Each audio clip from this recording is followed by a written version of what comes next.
All right, we are back with another Jasper Developer Update podcast. I'm joined by Jason Giese. Thank you, Jason, for being here once again. My pleasure.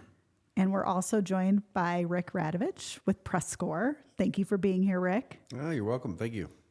Calling this kind of the end of our partnership series, because if you recall, Jason, we had the Daves, Dave Everson, Dave Bullock.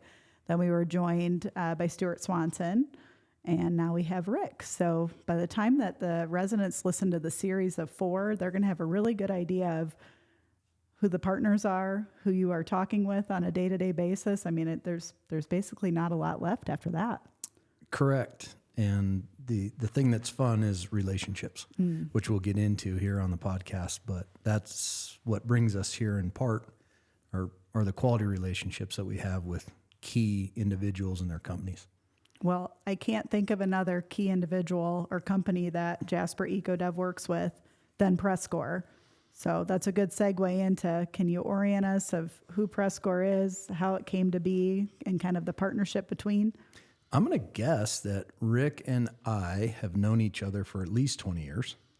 Yep. And it may be a situation where we've known each other for closer to 25 and we've been working closely together for 20. Yeah. Well, it's 25, so I started PressScore in 2004, so it's been longer than that. So going back to partnerships and relationships, the advantage that we've enjoyed is we're basically the same age. Rick is actually much older than me by like 9 months. I love that.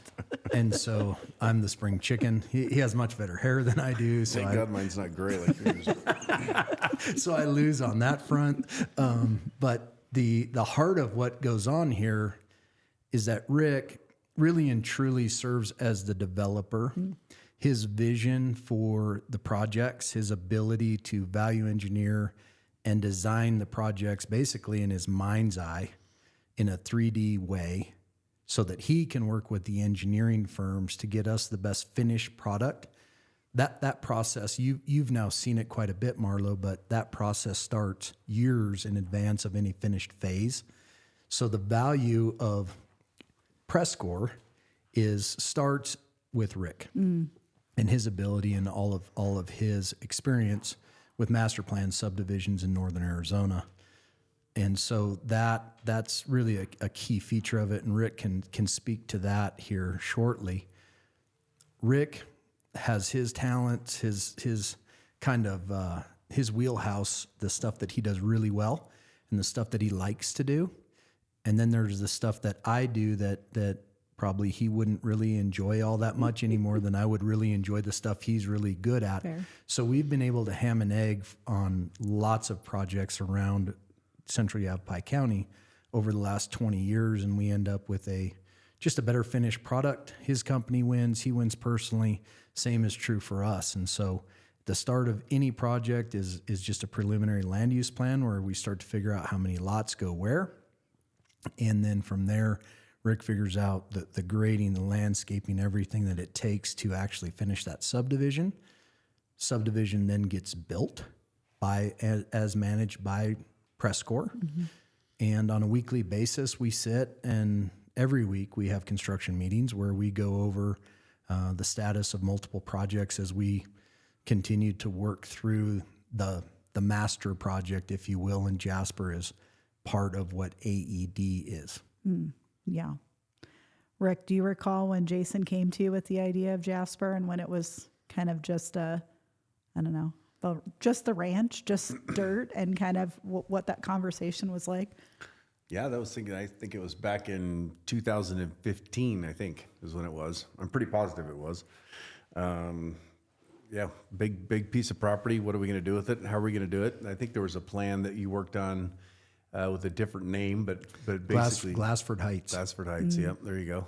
And I know you worked on the entitlements and got the preliminary plat and all of that stuff finished. And then from there, we kind of started just talking about it and started planning what would have been now is Jasper. At the time, it wasn't Jasper. We didn't even know what it was going to be called. I think we worked on it for a couple of years before Jasper even came around. But that's kind of how it all started.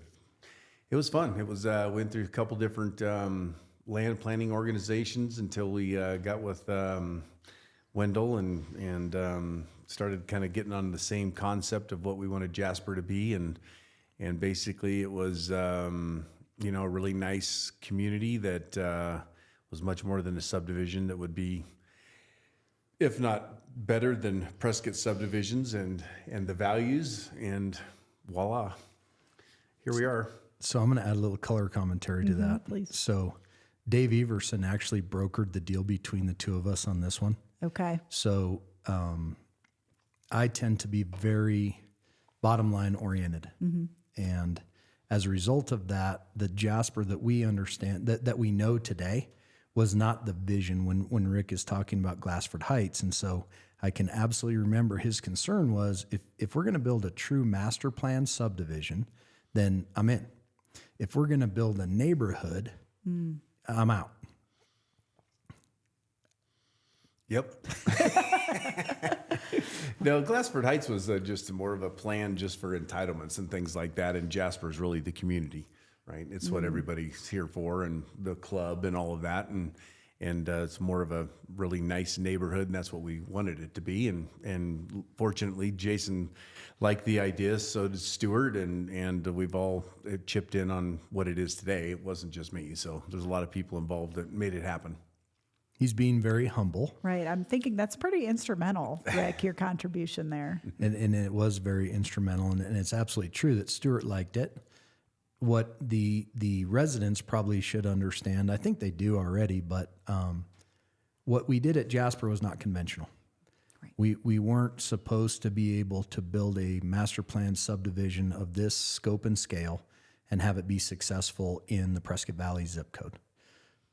We were able to do that successfully, and now Jasper is what it is forever, which is great. And Rick was very instrumental in that vision and what we understand Jasper to be today. Yeah. And 10 years, right? Like, did you expect this is where we would be 10 years from that initial conversation?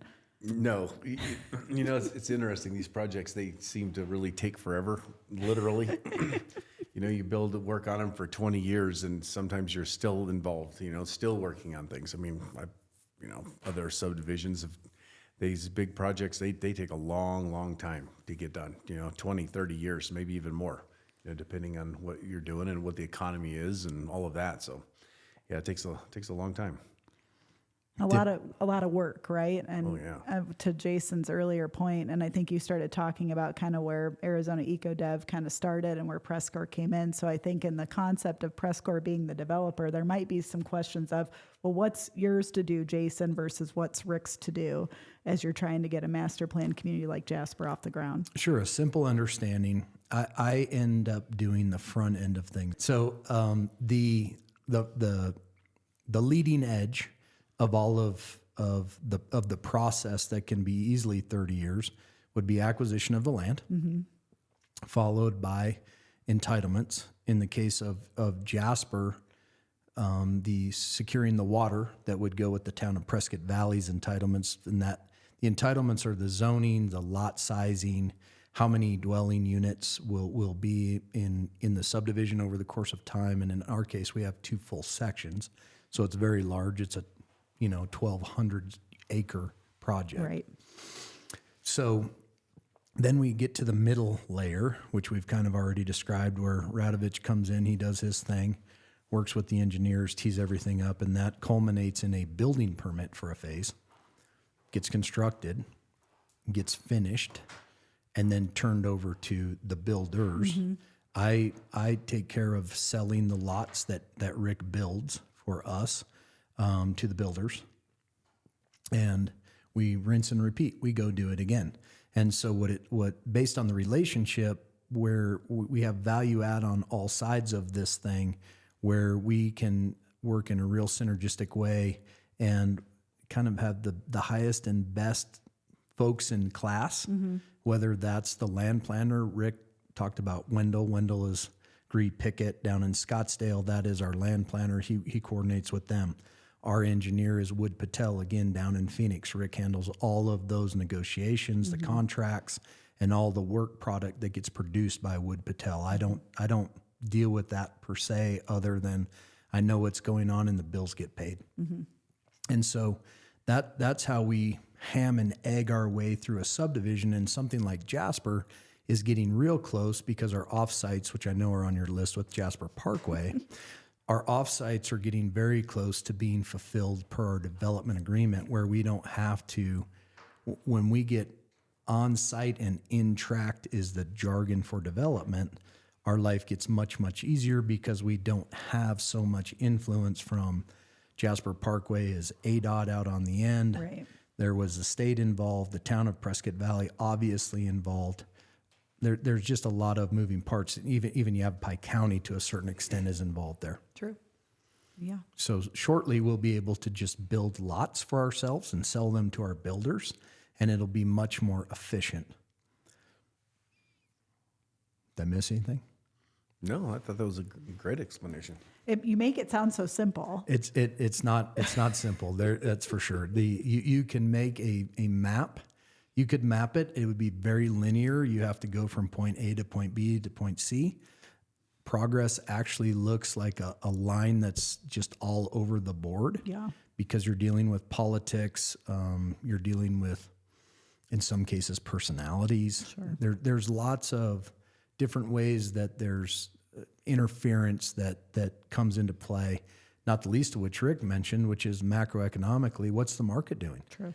Should you be building more smaller lots for cheaper houses? Should you be building larger lots with views for more expensive housings? The market moves up and the market moves down, and you're constantly having to rejigger your business plan Right. in order to, the goal is to just stay on track, whatever that means.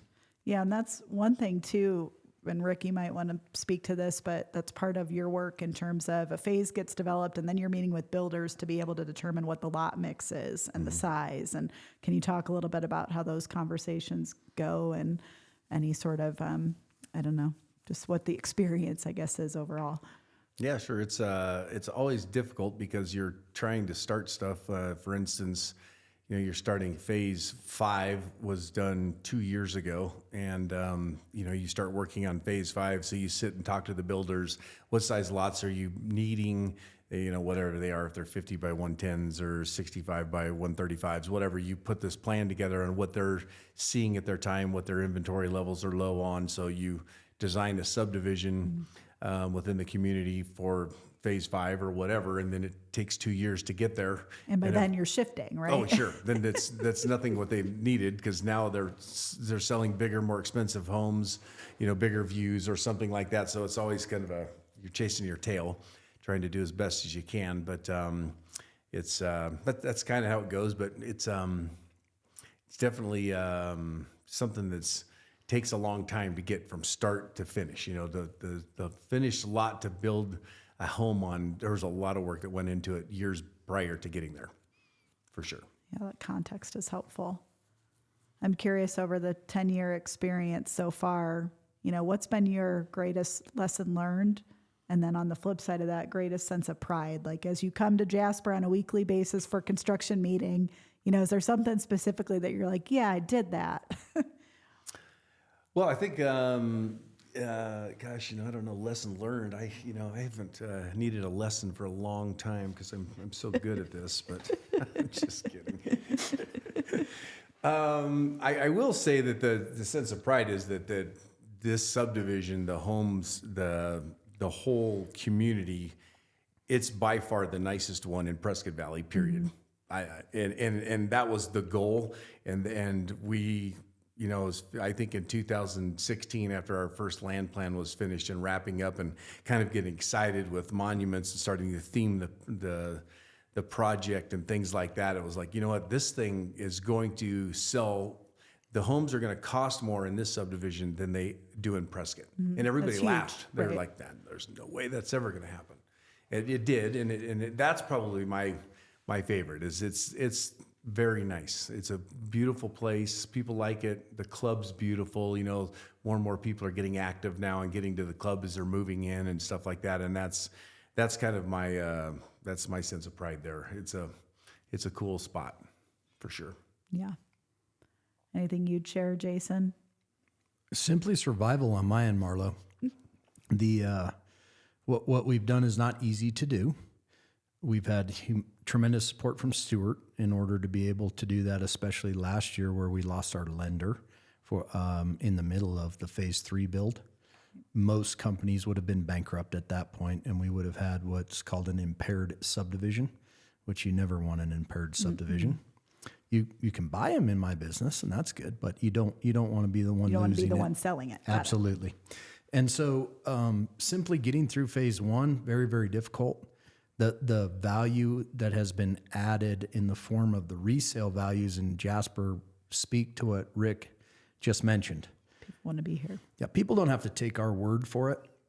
You can see what's gone on in the resale marketplace, and folks have bought their house. Maybe they thought it was a bit on the high side at the time they purchased it, but as folks are reselling houses, which is a natural part of the cycle, there's very real profit, and that's a direct reflection of the work that's been done here. If you have a subdivision that doesn't have value, the second and third generation buyers get deals, Right. and the first generation buyer loses out.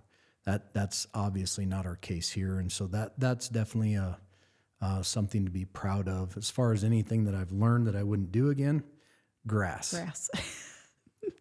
Grass is very difficult to deal with in an area where the wind blows a lot. And so we look at the future and we look at grass, and outside my office window, there is fake grass, and I can see some fake grass in our future for sure. So, and I think based on the HOA meeting I attended last year, the cost to water is certainly a concern for a lot of homeowners. Right. It actually surprised me. I thought that that would be an acceptable expense because it was spread across everybody. It wasn't an individual expense. Sure.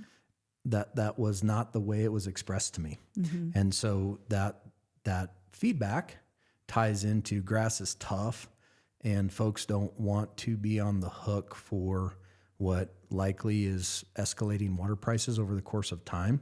And so luckily those two things stitch together. They work well together. Mm-hmm. And in the future, we'll be looking real hard at it. Grass is awesome and lovely.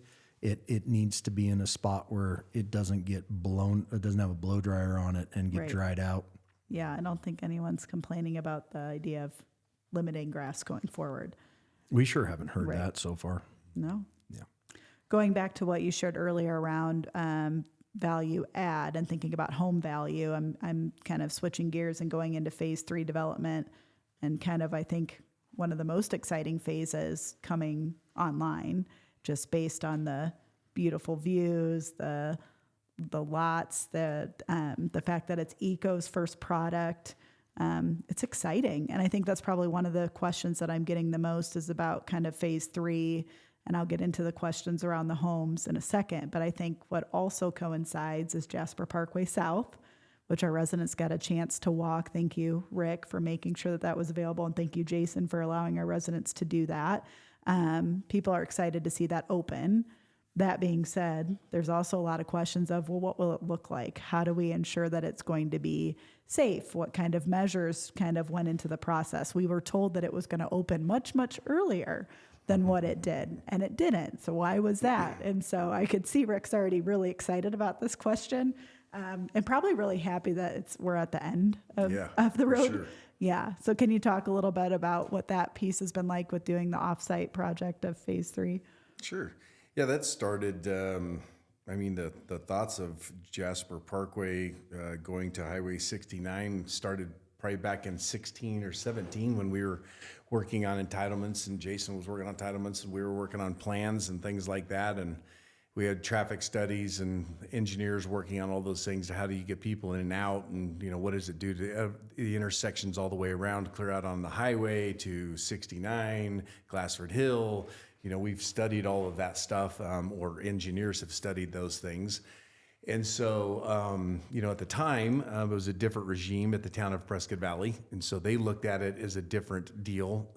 There was multiple things that Jasper had to pay for, which was widening of Glassford Hill, improvements of intersections at the Highway 89 and Glassford Hill interchange there. There was stuff up here around Alcoma, building Alcoma. Santa Fe Loop, maybe Santa too. Fe Loop, yep, exactly. And so, and then, we've got offsite water tanks and wells and all of these things. And so you kind of look at it and says, here's this big pile of stuff that we have to do. And that ends up costing X amount of dollars. And so then that regime says, well, we really want Jasper Parkway going all the way through, and we want to get this done. So we need to take some of this money from other kitties and put them over here. So you spend the money on Jasper Parkway rather than doing this. So we were going to do a 4-lane all the way through. But at the time, the regime said, oh, that's too much money. Let's at least get to 2 lanes so we can get the road opened, and we'll take some funds out of this project or whatever, and put it here so we can have a 2-lane road. So today, probably people are going to go, why isn't this 4 lanes? Well, the reason why is because that regime back almost 10 years ago made the decision of, we want to take some money from Glassford Hill and some of these other places and put it into here, and that's what we can afford to do. And so now we're trying to, we've got a permit with the old regime, build this road. They didn't have the right of way up at Copper Hill, so that took a long time. They had to do some legal things there to be able to get the amount of road or land available to build the intersection. And so that took extra time. And then the regime changed. And so we're building the road, and now they're looking at it from their own perspective of going, why isn't this 4 lanes? How come this intersection looks like this? And so they made some changes that they felt were necessary. So that's what's taken so long. It's just, again, this stuff doesn't happen overnight. It takes a long time. And when multiple people and different people keep looking through it, everybody's got their own idea of what needs to be done. So things change. So we, would have had the road done in December like we planned, but here we are in April almost, and we're going to open it. So. What would you add, Jason, from your vantage point, seeing the project manifest? Well, from the safety perspective, I suppose it's important to just think fundamentally here. And we hire engineers who are professionals with stamps and insurance to design our plans. Rick and I don't get to write the plans up and send them into the town of Prescott Valley. That coincides with things like traffic impact analysis and other consultants, where basically you have a team of engineers that comes up with the design. They all do their part. That all gets reviewed by the town of Prescott Valley and approved before we even start to build it. The moving forward, the question about safety just kind of strikes me, and I'm wondering if maybe the person who asked that question is wondering if the road is private. I was thinking about that too. It's an important distinction to make so that there's an understanding that it is the town of Prescott Valley's. So what ends up happening is we get a final plat, and Prescott Valley has a different term for it, final development plan, final plat, approved by the town of Prescott Valley. And we finish the job. Town of Prescott Valley inspects the job, make sure that to ensure that we built it per approved plan. And then we dedicate those rights of ways, meaning there's a portion of Jasper Parkway south that is land that was built on land we used to own. We dedicate that land underneath the road and the road to the town of Prescott Valley. So it becomes a public right of way. Same thing happens on Jasper Parkway South. We just didn't own the land. Town of Prescott Valley purchased it from state land.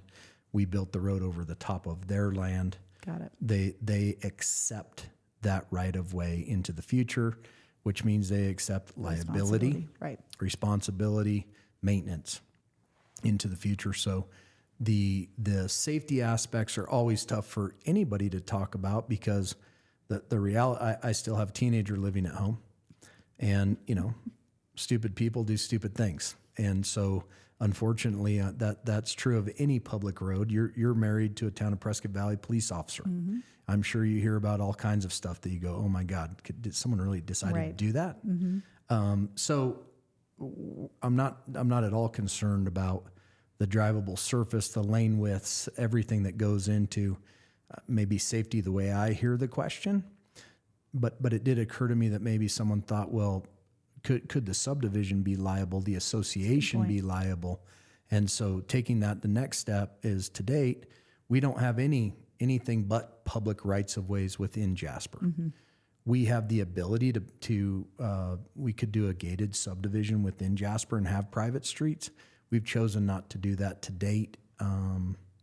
That may or may not be something we look at into the future. Yeah. But all of our roads in Jasper are owned by the town of Prescott Valley, not Jasper Association. And there is a requirement, though, as part of this project where signs have to get installed. And obviously, I think that's the other piece, too, right? Because with residents, they also want the visual reminders of everything that's changing, right? And maybe they're also creatures of habit. They're not used to going around, onto Jasper Parkway and seeing that roundabout now is 2 lanes versus 1, right? So it's like having to condition a different way of experiencing their day-to-day. Can you tell me, Rick, how many signs are getting installed total and what the total cost is, too? Just as a nice little talking point. Yeah, I want to say it was about 40 signs, about $60,000 worth of signs. Now, we have custom signs here. We don't have just the regular, ADOT issued signs, but yeah, they're all going in right now, as everybody probably is looking at, and they'll all be done next week. But all the roundabouts will be brought up to standards, new standards, which they were obviously all designed to a standard in 2008. That was a 2008 standard roadway. Then they updated it, I think, in 18 or 19. So roundabouts have changed on the type of signage that we do on roundabouts now from 2008, obviously, to the new code. So we're updating all of that stuff now, and that'll be done prior to the road opening. And obliterating this old striping and putting new striping in, it's confusing. And that roundabout, everybody was just going left. Right. And now you've got to go left or straight. It's a different deal. Yeah. So it's going to have to take some time, and people just have to go slow. And everything that's designed there is Jasper Parkway is all roads are they're engineered for at least 10, if not 15 miles an hour over the speed limit. So I-17 is actually designed for about a 90 mile an hour speed limit. Wow. That's for the people Jason was talking about, like Jason. Jason likes to drive 90, so he should be driving 75. So those, so you can go fast and still be okay. This road's at where we designed it at a 45 mile an hour road, but it's going to be 35 miles an hour. So if people are driving it at 65, yeah, it's going to be dangerous. Yeah. If they're going at the speed limit or a little over, it's going to be totally fine. Mm-hmm. So. Good point. I have been ticketed on Santa Fe Loop, but I was only over by like 2. It was like a saturation patrol. The Granville people got me. I think they were the ones that were pissed. That's funny. So Jasper Parkway complete. What's the next kind of roadway that's on deck for you, Ratty? Well, hopefully here sooner than later we'll get to Alcoma, which would be another access into that would be into Jasper. But then it'll just be as we move forward north, subdivisions, subdivisions, it'll be Jasper Parkway and Stillwell in increments, moving ourselves north and west to Granite Dells. Got it. Thank you. Any idea? And I asked timelines, and I know you love those questions, Jason. Yeah, you're like my wife. Go ahead. When are we going to get there? Yeah, when are we going to get there? Any idea? One road opens, and then they want to know when the next road's opening, right? Sure. So, any ideas on timelines? On which road? Well, let's start with Alcoma. Well, Alcoma, we're going to start doing water and sewer projects on Alcoma here in the next couple weeks, and that'll probably be about a 60 to 90 day duration to finish up all the utilities there. And then we've got waiting for some permits and some reviews and things like that to happen with some drainage and things like that we're working on. So, hopefully maybe by the end of the year, Alcoma will be coming around, which would be nice. And then Stillwell, I know signs are getting installed, which that has connectivity, obviously, for phase 3 and phase 4 development. Mm-hmm. And then what about going north, as you mentioned earlier? When could we project or expect going north for Jasper Parkway and Stillwell? I would say that we'll get the Jasper Parkway to Alcoma. Okay. That would probably be finished here in probably the next year, I would guess. moving forward, Stillwell will be again increments of subdivisions as we move forward. So It'll coordinate with phases. another 1,000 feet of road moving north with each subdivision, plus Got or it. minus. Yeah. So it's about 7,000 feet to get to Granite Dells. So, 7 years, maybe, who knows, just hard to tell. Got it. The other thing that's going on there is we did purchase right at Christmas the remainder of the Dells. So that was 440 watered lots. I don't remember how many acres, but the easternmost part of the Dells project on our western property line is owned by us, and hopefully by the summer we'll start our first phase there. So what will end up, I think that road is called Dells Ranch Road. Dells Ranch Road starts to extend towards Jasper Parkway. Got it. And then at some point, Marlo, it will make sense to make a connection. And so that really boils down to money, because all things being equal, if money had no bearing on the conversation, I would try to connect Jasper Parkway to Dells Ranch Road, by the summer of 2026. Yeah. That would be awesome. So the idea of building it in with phases is obviously partly with financing, right? So that offsite or out of tract, that the actual extension of the road happens by phase, and then from there, if we're going to accelerate a connection because we're working east to west in one project and west to east on the other, that's going to be cash. So naturally, what would happen is if we had a good year, which after the last couple years, I'm going to tell you there's pent-up demand in the marketplace. And yes, interest rates are still high, and we've got Trump turbulence and lots of things right now that aren't working great. But at some point, we're going to catch a run. And at the point that we catch the run, it would be very natural for us to say, okay, we know how much it's going to cost to connect the roads, and we're going to take our retained earnings from 2026 and plow them into that connection, because it creates value for not only the existing residents, but it creates value for our land that's in Prescott Valley as well as Prescott. Right. Connectivity makes Yes. sense. Speaking of going back to kind of the market, and I think there's definitely a lot of demand and interest for what's happening with phase 3 and the homes. So I know we introduced kind of eco as part of our podcast with Dave Bullock, and I know he's been diligently working to open those models. So can you talk a little bit about plans for phase 3? When can we expect to see models open? Maybe remind us of the Capstone Eco mix, and then any other ideas that might inform residents for when to expect to seeing houses up there. Sure. The models that are under construction that everybody can see today should be done by about the last of May. So obviously Bullock is building those over in Eco as well as Capstone. And so we have 3 models that are Eco and 3 models that'll be Capstone by June 1, let's call it. Spec homes should be starting here within the week. And so I believe we're starting about 10 spec homes to get rolling. So there'll be 16 houses under construction in phase 3 here shortly. Moving forward, as it relates to the mix, I think that it's going to end up that's the majority of it will be Eco. And maybe it's a 75-25 split Eco to Capstone as time goes on. We have not, and we do not have a prescribed time to finish 3C, which are the southernmost 104 lots in phase 3. They're our best lots. The financing last year was horribly difficult. Things are loosening up now, and I think over the next 90 days or so, we'll have the solutions to be able to finish C and get to delivery dates, et cetera. The other part of that would be the market.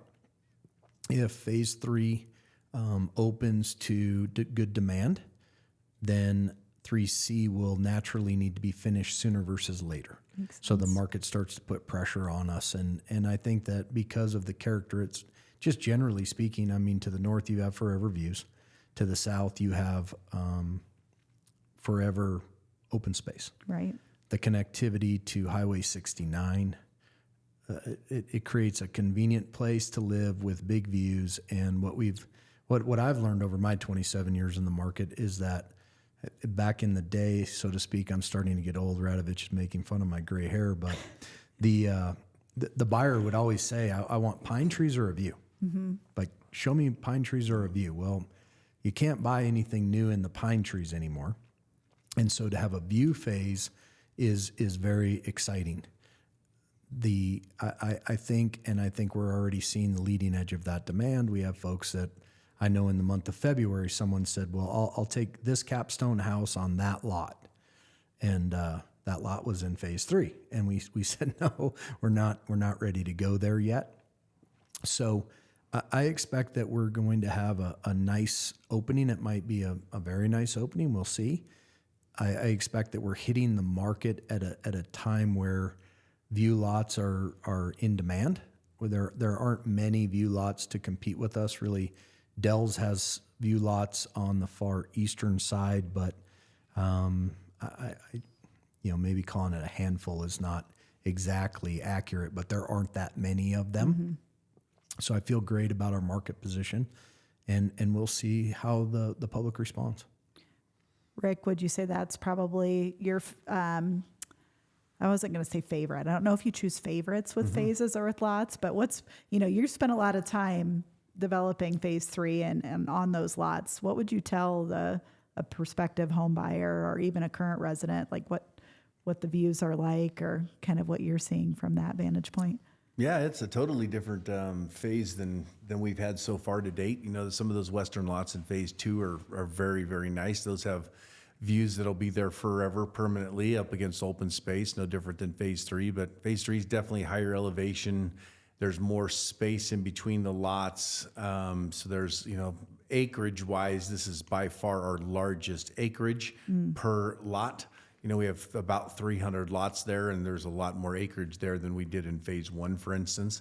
They're spread out, just feels a lot more open and things like that. But the views, to the south, and actually there's some very nice views to the north, especially. But the south views, even though there's just open space and up Glassford Hill, that stuff's going to be there forever. Shouldn't be, nothing going on there. So that's pretty nice. It's a great phase.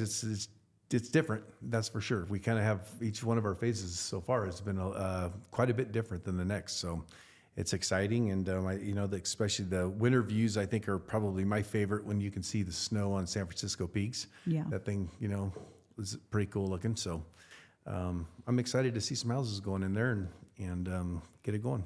So we've had some residents here for a while, 2019, 2020, and some of them have asked this question of, there might. Is this a zinger? This is not my. It's not like I didn't already share the question with you, Jason. Should Benny push a button right now as our producer?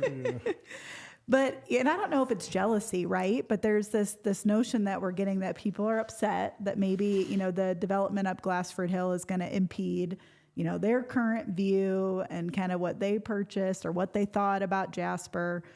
So what would you tell those residents who might be maybe not as excited about phase 3 development of Glassford Hill because they're potentially losing their current view?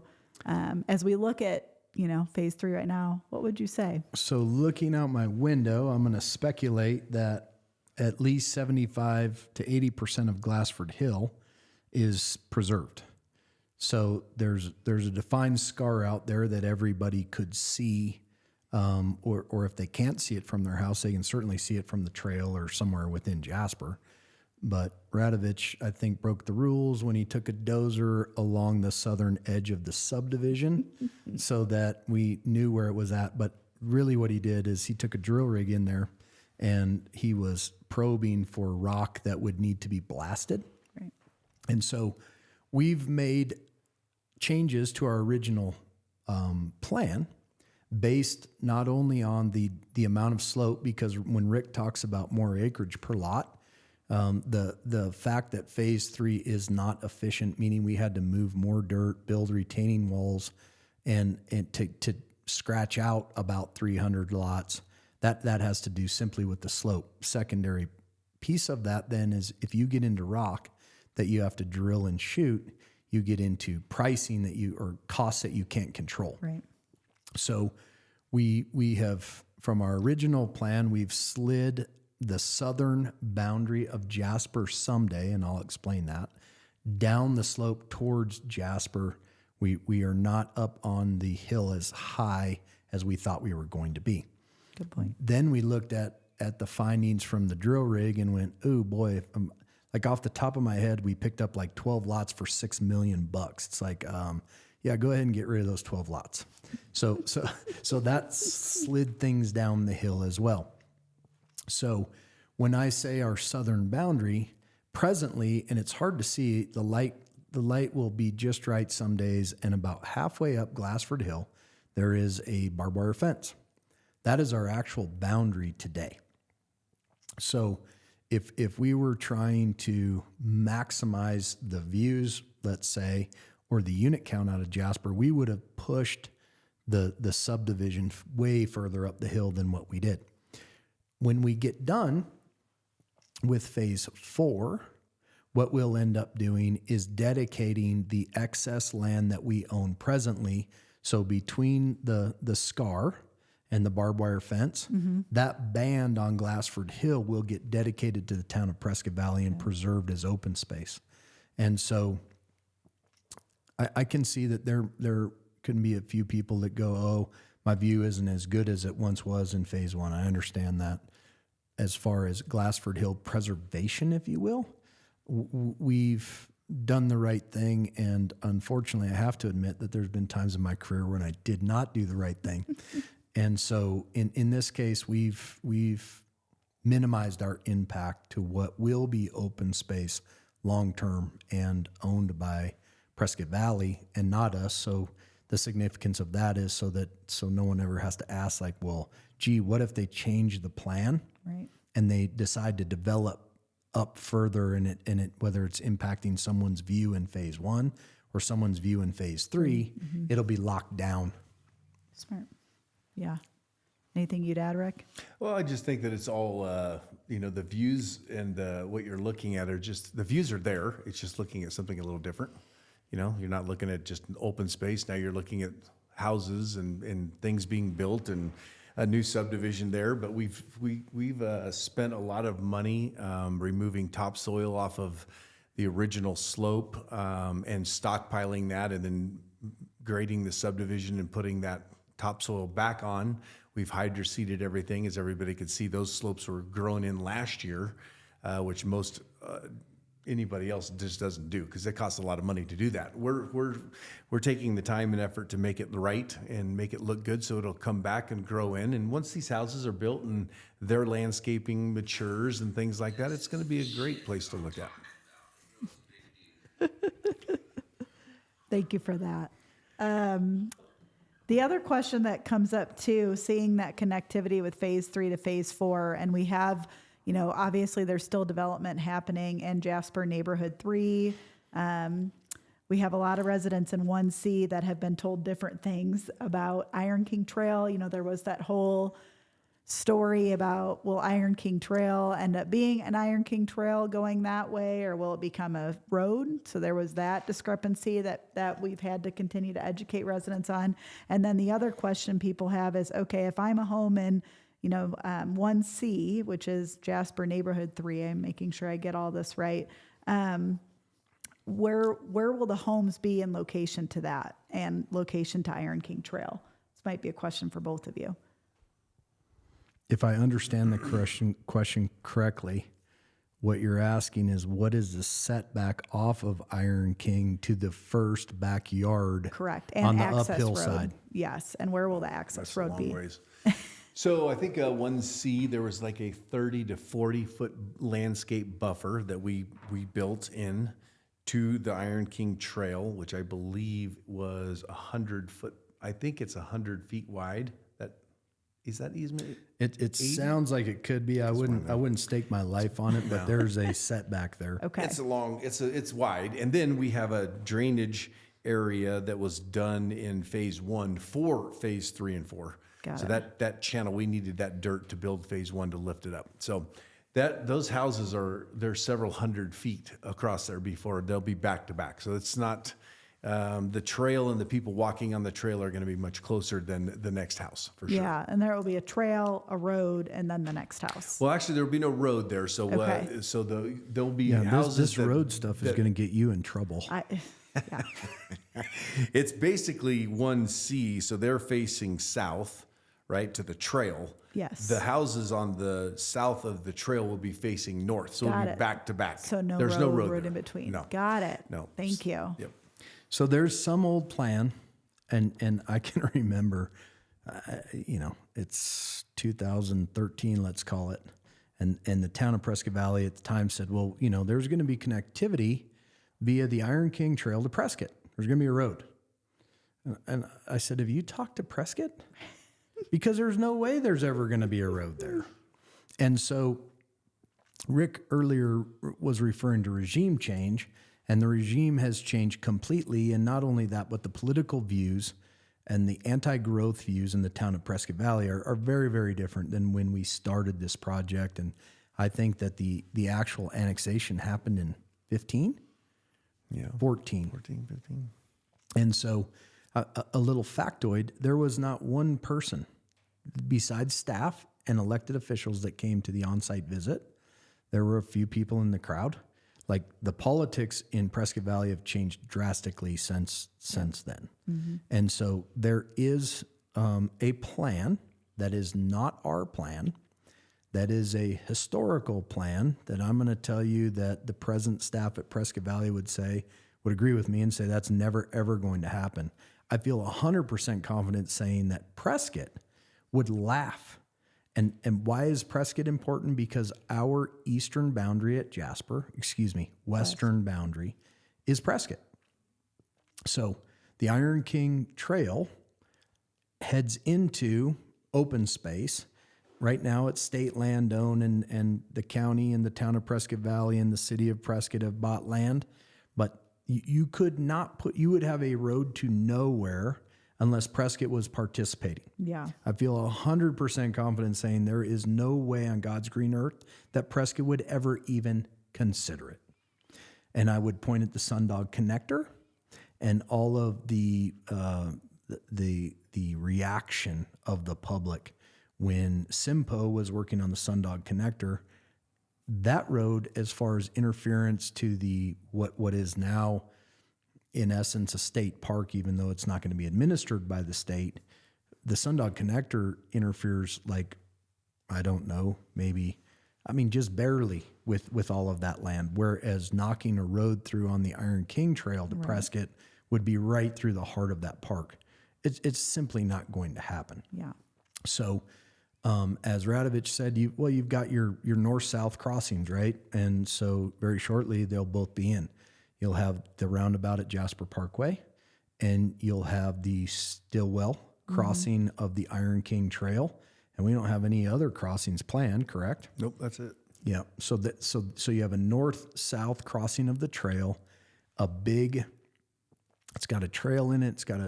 I used to call the drainage the Grand Canyon, and a setback. The topography also lends itself to a setback because it's not only setting back left to right, if you will, but top to bottom.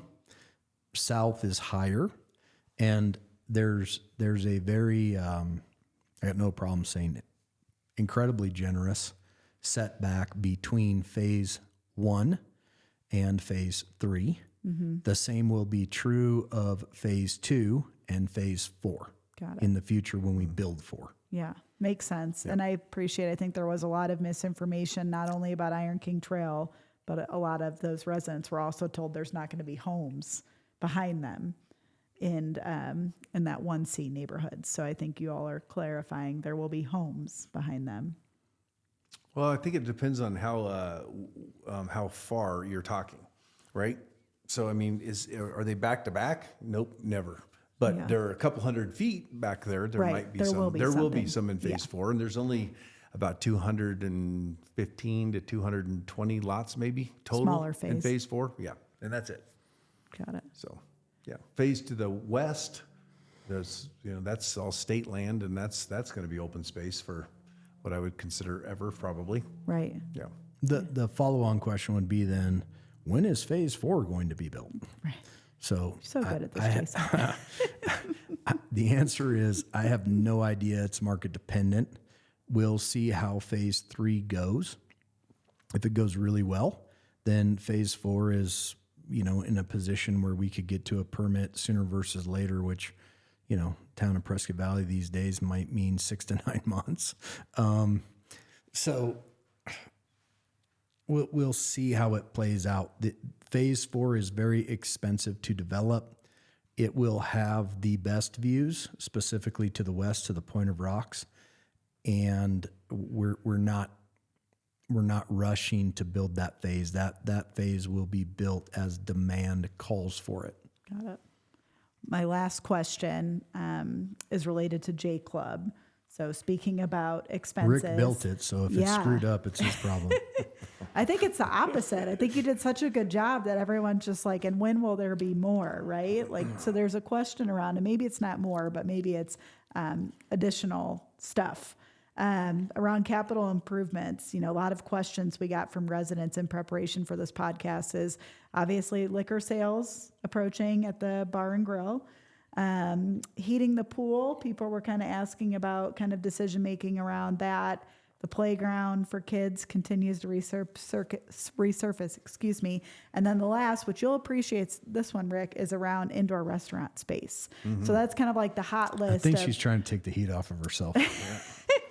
Well, I'm just not what I want our residents to hear is I'm sharing these ideas and I am not the decision maker, right? So can you talk a little bit about what goes into the decision making process with these additions? Yeah, she kicked the can right onto my plate, didn't she? All right, so I'll go first. The first problem that we have is the dog park. I didn't even bring that one up, but thank you, Jason. Yeah. So our dog park is very popular. And that's great. We have repairs that we're working towards on the dog park, Correct. Which looks to me like it's going to be a whole new dog park at the end of it. That is likely to be phased, but the design for the amount of usage for some reason isn't really working out. I say that because I was looking at Granville's dog park on Santa Fe Loop, and they have grass, but it's so tight. It's so tight you can't play fetch like they get to play fetch in our football field size dog park, right? They don't have their like winger toys where they whip the tennis ball and the dog goes mock chicken to go get the thing. And that's cool. I'm not complaining about dogs. I own them. I get it. So first things first, as it relates to priority in my mind and per my direction have been, let's figure out what it's going to take to fix the dog park forever. Thank you for saying that. Yeah. And there may be a scenario where we can afford it as a single shot phase, and there may be a scenario where we have to phase it. But the first money that needs to go into our community area is in the dog park, because we can't have a dusty dog park right now that turns into a muddy dog park later. Right. So the folks that don't have dogs, that have kids, they won't like that answer. I understand that. And so that's first. Second, liquor sales. So we've been working with Mr. Radovich, who probably will reluctantly oblige us and figure out how to get the liquor displays and shelving, et cetera, the security that goes along with selling liquor and storing it, basically retrofit the bar area so that liquor is there. Our goal, my recall is May 1 to have that done. May 15th is May 15th. for pool opening. Yep. So we're committed to spending money on liquor, which, maybe it's the same group that has dogs. Maybe it's not. Who knows? And dogs in the dog park, those are priorities 1 and 2, which really boils down to 1A and 1B. Right. The pool, heating the pool. So back to the priorities and the amount of money that we're going to spend to retrofit and fix things. The pool, I don't expect that we're going to have the money this year to be able to heat the pool. That will make another group angry, grumpy, but they're getting the honest answer. So that would get pushed because we're prioritizing. Really, it's the liquor thing isn't that much money. It's money, but it's a dog park that's going to cost real money to get fixed. What was the rest of the question? Playground and indoor restaurant space. Well, Benny, our producer, has kids that would love a playground. It seems to me like most of our residents have dogs for kids. That they're the person that the being, the animal they're taking care of in their house tends to be Fido. And so again, the priority is the dogs and the fact that the original design just didn't stand the test of time. We know we have a problem. We need to fix it. Yeah, makes sense. So I don't have an answer for you on the playground. I do notice when I'm walking around that our giant event lawn doesn't get a tremendous amount of use. That plays into some kind of more permanent restaurant space. And so there have been explorations as it relates to what that might look like. We have not landed on a concept yet that we look at and go, dang, that makes a lot of sense. Let's go find the money in order to do it. We never envisioned food service specifically to go as well as it's gone from the resident's perspective. So that was a good bonus. And so the demand now is obvious to us. That's good. And it just boils down to priorities. I'd say this, the last couple of years, because of a 40-year high in interest rates, new home sales that slowed way down, that prolonged, that we were, there was a time when we were selling much better where we thought that, by now we might even have that space built out. But we're juggling, at the end of the day, my job at my desk is to juggle the spending, not only for the club, the subdivision. Our average phase is about $35 million. I was going to ask that question. The phase 3 is going to be full up, on-site, off-site, $42 million by the time we're done. I'll go ahead and I did think about something to help you out because the buckets will certainly be a question. Why are there buckets again? Well, the town of Prescott Valley had to get the water allocation from the state. The state would not accept our application because the town of Prescott Valley already owned the right-of-way. Mm-hmm. It's a total technicality. Feels like BS, to be honest, but we don't get to make the rules. We get to follow the rules. So what we've done is set up the landscaping to be able to complete it as quickly as possible once a certificate of assured water supply is received from the state of Arizona. And town is working on that with our water guru, Rick Chepius, down in Phoenix on a weekly basis.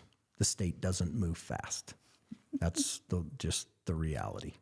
So did I hit on everything? I think so.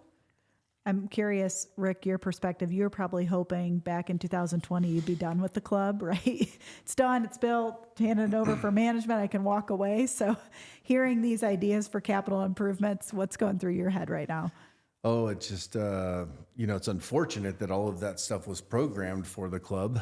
And we were having a pre-construction meeting with about 30 or 40 subcontractors from the valley to start building this club. And we got the phone call to stop due to COVID, so that was the spring of 20 and nobody really knew what was going on with COVID. So we took a hiatus for about a year. And in that hiatus, we started with about a $10.7 million budget to build this club with heated pools and all the facilities here that everybody wants now.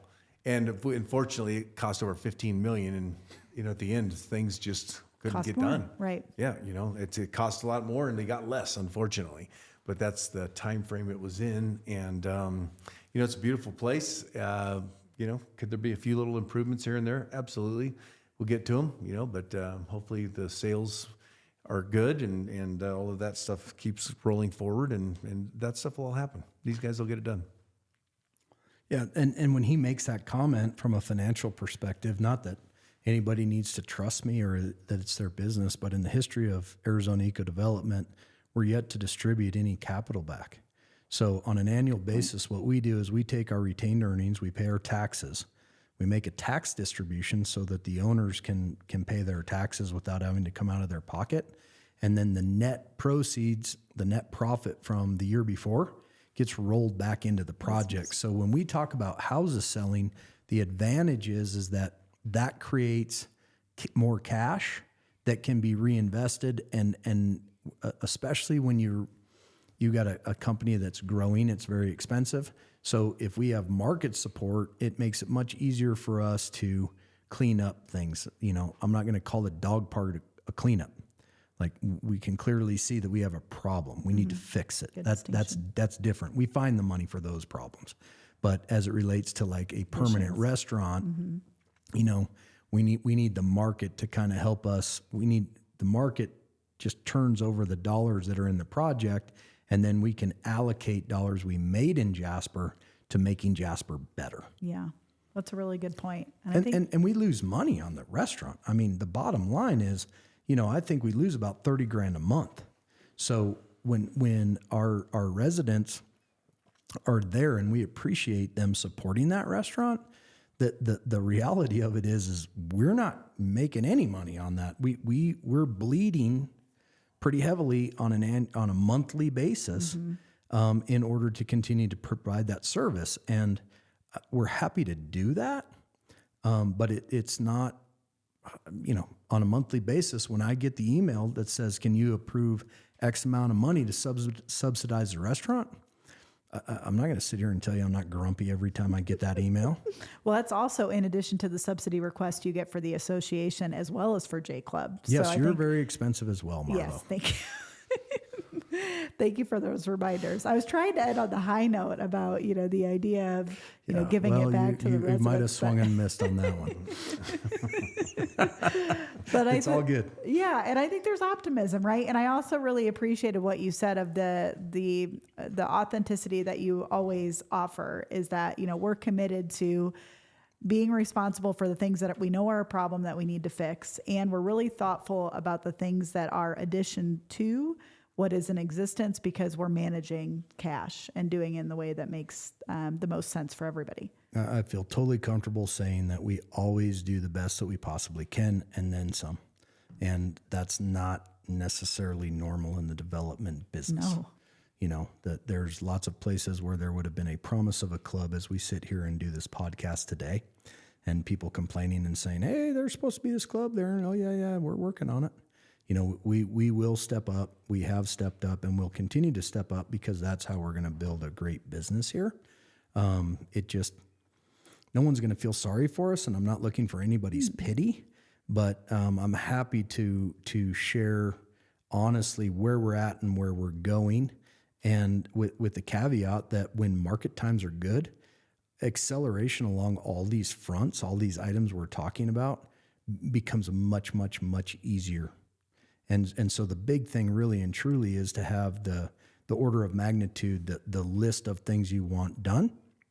We're well aware of what they are, and we will accomplish them over the course of time. And that's, some people would say, well, that's a non-answer, Jason. I'd say, okay, well, how many times have you lived in a subdivision where people have said what they've done, or said what they were going to do, actually do it, and that's been consistent over the course of time? Right. That's not normal. No, not at all. I think ultimately, hopefully residents listening will tell their friends about Jasper, right? At the end of the day, that's the call to action. I don't have any other questions unless there's anything else from you, Rick or Jason, but... Rick probably quit because you made him be on this podcast. He's probably going to send me a nasty email later that said, that's it, I'm out. He's still smiling, and I told him it was painless, and he seems all right. So. All good. Yep, this is a good time. Fun for the ages, and you will not hear me ever again on this thing. I'm just kidding. Well, thank you for your time, Rick. Jason, thank you for yours too, as Thank you. always. Thank you, Producer Benny, for controlling us today too. Cool. Thanks, everybody. Thank you.